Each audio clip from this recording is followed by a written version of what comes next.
बसपा का दामन छोड़ भाजपा का पकड़े दामन। पूर्व विधायक देव नारायण उर्फ जीएम सिंह सहजनवा में हुआ स्वागत। एक नीति कई नीति पसंद है। देखिए, एक नीति ये है कि गरीबों का निवाला जो है किसी तरह से भारतीय जनता पार्टी की सरकार चला रही, जबकि देश आर्थिक दृष्टिकोण से लगभग जो है संघर्ष कर रहा है, फिर भी जो है गरीबों का निवाला।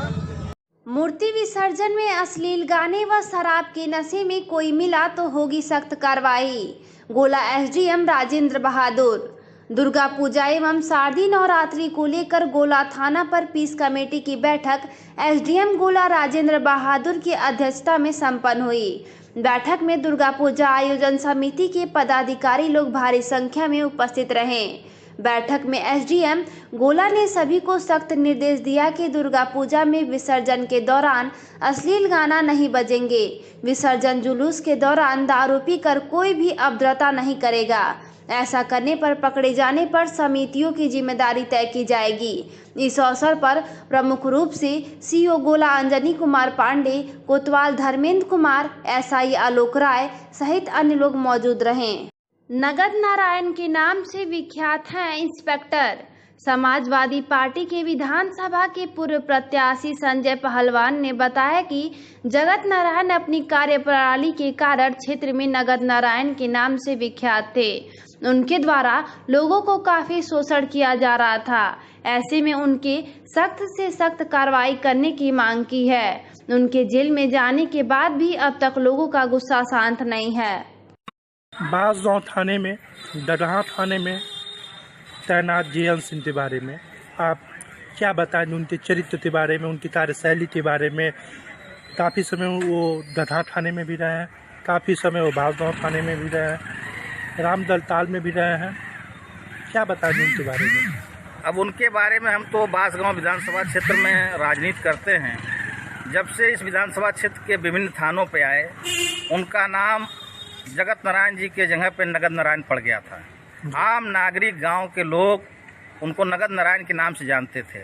जिस भी थाने पे रहे, बगैर पैसे में किसी को भी दरखास्त लेने का भी काम उन्होंने नहीं किया। अनायास निरीह लोगों को जबरदस्ती थाने के अंदर बंद करके धन उगाही करने का काम करते थे। अब किस संरक्षण में करते थे, इसे भी जांच का विषय है। हम तो कहेंगे कि उनकी संपत्तियों की भी जांच होनी चाहिए कि आय से ज़्यादा संपत्ति जो उनकी है इस लूट के रखे हुए हैं। सरकार उनकी संपत्तियों की भी जांच कराए और ऐसे लोगों को जो सरकार को, पुलिस को बदनाम करके जनता के अंदर भय व्याप्त कर रही है, विश्वास जनता के अंदर जो पुलिस की होनी चाहिए वो ख़त्म कर रही है, ऐसे पुलिस के लोगों को बर्खास्त करके जो जनहित में काम करने वाले लोग हों, जनता की बात सुनने वाले हों, ऐसे लोगों को थानों पे, चौकी पे रखने का काम सरकार करे। चुनाव आते ही बांसगांव तहसील क्षेत्र में ट्रेन चलने लगती है। समाजवादी पार्टी के विधानसभा के पूर्व प्रत्याशी संजय पहलवान ने बताया कि बांसगांव विधानसभा क्षेत्र में चुनाव आते ही ट्रेन चलने का मुद्दा जाना जाता है। ऐसा नहीं है, मुद्दा नया है। महावीर के शासनकाल से ही यह ट्रेन चलती है, सर्वे होता है। समाजवादी विधानसभा के पूर्व प्रत्याशी ने बताया कि जब तक प्रदेश और केंद्र में भारत सपा की सरकार नहीं आएगी तब तक यह सपना साकार नहीं हो जाए। बांसगांव विधानसभा और लोकसभा का जब भी चुनाव आता है तो यहाँ ट्रेन चलने लगती है। ये ट्रेन कहाँ से कहाँ तक चलती है और कब चलती है और कब चलेगी?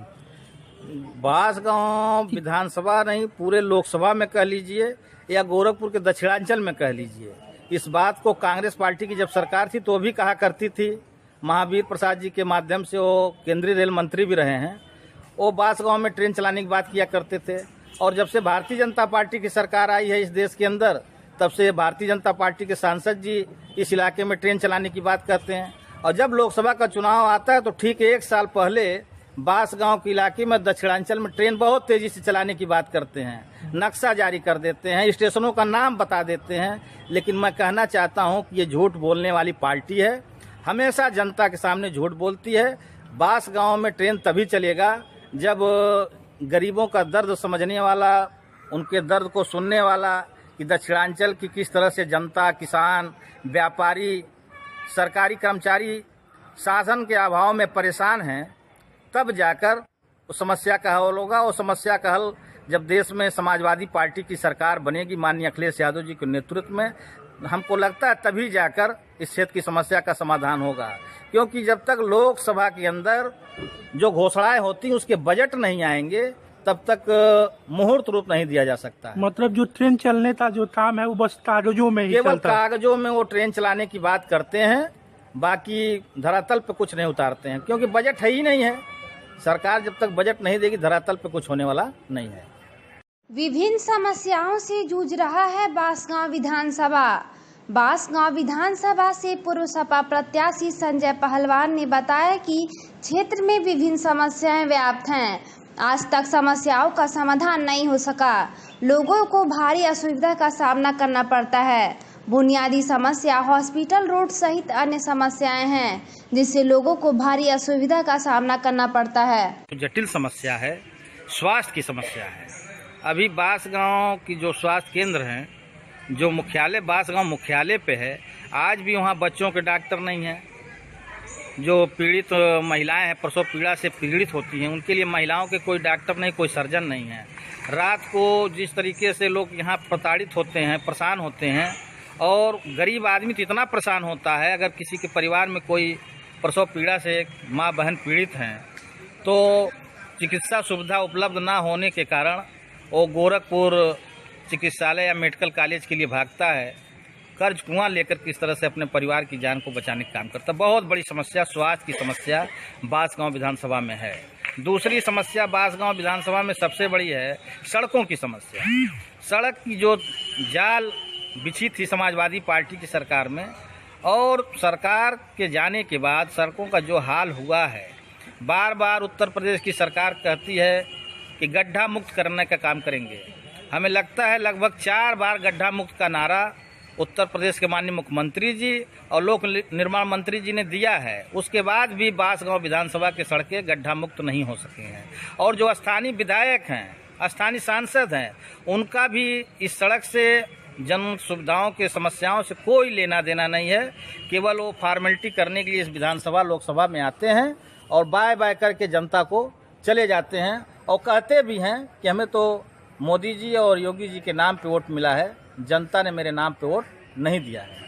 दक्षिणांचल विभिन्न प्रकार की समस्याओं से जूझ रहा है। पूर्व प्रदेश सचिव समाजवादी पार्टी दयाशंकर निषाद ने बताया कि भागजाओ सहित दक्षिणांचल में विभिन्न प्रकार की समस्याएं हैं। यहाँ पर जिला अस्पताल होना चाहिए, रेल की सुविधा होनी चाहिए, रोड की सुविधा होनी चाहिए, परंतु अब तक कुछ भी नहीं हुआ। आजादी के बाद विकास आज तक नहीं हो सका। दक्षिणांचल की क्या प्रमुख समस्या है, आप विस्तार से? क्योंकि दक्षिणांचल बाढ़ तमाम नदी नालों में बसा है, और बांसगांव बहुत बड़ा गोरखपुर जनपद में एक स्थान है जिसकी पृष्ठभूमि बहुत बड़ी है। यहाँ जिला अस्पताल होना चाहिए, यहाँ रेल की सुविधा होनी चाहिए, लेकिन आज तक की जो सरकारें आई केवल झूठ बोली, और झूठ बोलने के बाद जनता का वोट लेके चली गई। हमारी मांग है कि बांसगांव में एक 100 शैय्या का हॉस्पिटल बनना चाहिए, इसको रेलवे से जोड़ना चाहिए, और जो नदी नाले हैं उन पर जहाँ पुलों की आवश्यकता है, पुलों को बना के आवागमन को सुसंगत बनाया जाए।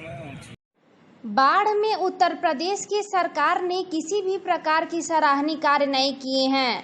प्रदेश सचिव समाजवादी पार्टी दयाशंकर निषाद ने बताया कि बाढ़ के अवसर पर क्षेत्र में त्राहिमाम फैला हुआ था। तमाम गांव डूब गए, तमाम लोग बेघर हो गए, परंतु प्रशासन द्वारा केवल लीपापोती किया जा रहा है, जिससे लोगों को भारी असुविधा का सामना करना पड़ रहा है। आपका नाम और परिचय? दयाशंकर निषाद, निवर्तमान प्रदेश सचिव समाजवादी पार्टी उत्तर प्रदेश। ये जो क्षेत्र में बाढ़ आई थी, बाढ़ में लोगों को क्या राहत मिला, क्या समस्याओं तो आपने जाना, मौके पे कहाँ गए? देखिए, बाढ़ में उत्तर प्रदेश की सरकार ने किसी तरह की सहायता बाढ़ पीड़ितों की नहीं किया, और आज जो बाढ़ से क्षति हुई है किसानों की, उसकी क्षतिपूर्ति भी नहीं दे रहे हैं। हमारी मांग है उत्तर प्रदेश सरकार से, जिन किसानों का मकान गिरा है, जिनका बाढ़ से फसलों का नुकसान हुआ, उन्हें मुआवजा देकर उन्हें अच्छा जो उनका जीवन है, जीवन अच्छा बनाने के लिए प्रयास करना चाहिए। एनसीसी की सीनियर डिवीजन की भर्ती के लिए छात्रों की कड़ी मेहनत। कौड़ीराम सर्वोदय किसान इंटर कॉलेज के प्रांगण में एनसीसी सीनियर डिवीजन की हो रही भर्ती के लिए आज सुबह से ही युवाओं ने जुटना प्रारंभ किया था। सर्वोदय ग्राउंड में पानी जमा होने के कारण इन बच्चों की दौड़ प्रतियोगिता यातायात रोककर मेन रोड पर की गई। दौड़ प्रतियोगिता में सीनियर डिवीजन के 125 छात्रों ने भाग लिया, जिसमें गोला बढ़लगंज, कौड़ीराम, बांसगांव, गगहा क्षेत्र के स्कूलों के छात्र ने भी भाग लिया। बांसगांव तहसील क्षेत्र में निवास बनवाने के लिए लगा रहे हैं चक्कर। बांसगांव तहसील क्षेत्र में आए जाति निवास बनवाने के लिए तहसील का चक्कर लगा रहे हैं। फरियादी का कहना है कि बार बार आवेदन करने पर लेखपाल द्वारा निरस्त कर दिया जा रहा है, जिससे उसे परेशानी का सामना करना पड़ रहा है। जल्दी ही उच्च अधिकारियों से मिलकर अपनी शिकायत दर्ज करें। नाम है आपका? हरिश्याम पांडे। कहाँ से रहने वाले? चार पानी खूब। क्या आपकी समस्या है? समस्या ये है कि हम 3 बार लेखपाल आज चौथा बार दे रहे हैं निवास प्रमाण पत्र के लिए अपने पतोहू के, और वो कभी कुछ मांगते हैं, कभी कुछ मांगते हैं। जो मांगते हैं वो देते जाते हैं, उसके बाद भी रिजेक्ट करते हैं। एक बार हम उनका अपना निवास प्रमाण पत्र, आय प्रमाण पत्र बनवाए तो वो अभी रिजेक्ट कर दिए। दूसरी बार जब उनको 200 रुपया दिए तब हमारा बना करके दिए 4000 रुपया महीने का, जबकि हम 70 साल हमारी उम्र है, हम कोई काम नहीं किए, शिक्षित होते हुए भी कोई काम नहीं किए और पाए नहीं किए नहीं। कौन है लेखपाल? दिलीप निषाद। क्या इसकी शिकायत कहीं की आपने? शिकायत तो नहीं, शिकायत तो अभी तक नहीं की है। हम जब जो मांगते हैं वो देते गए, जब परेशान काफ़ी हो गए हैं तो आज हम शिकायत करने आए। तो कहाँ शिकायत करने जा रहे हैं? हम कमिश्नर को वहाँ करेंगे। क्या कहेंगे? हम यह सारी बात जो है सच कहेंगे, जो हमारे सामने गुजरा है कि 3 बार हम वो कि ये एक बार कहे कि पति का नहीं लगा है, जबकि आधार कार्ड पति का लगा था। दूसरी बार कहे कि माता का दीजिए तो माता का भी लगा दिए। अब तीसरी बार कह दिए कि परिवार रजिस्टर का दे दीजिए। परिवार रजिस्टर में उनका नाम नहीं है, लेकिन वोटर लिस्ट में उनका नाम है, वोट भी वह डाली थी। सीता की खोज में निकले राम।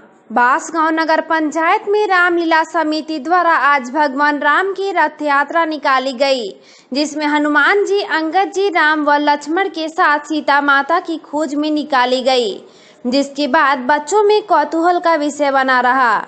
लोग राम की आराधना कर रहे थे तो वहीं बच्चे हनुमान जी को परेशान कर रहे थे। ढोल नगारे के साथ भव्य यात्रा निकाली गई। दशहरा को लेकर लोगों में काफी उत्साह देखा जा रहा है।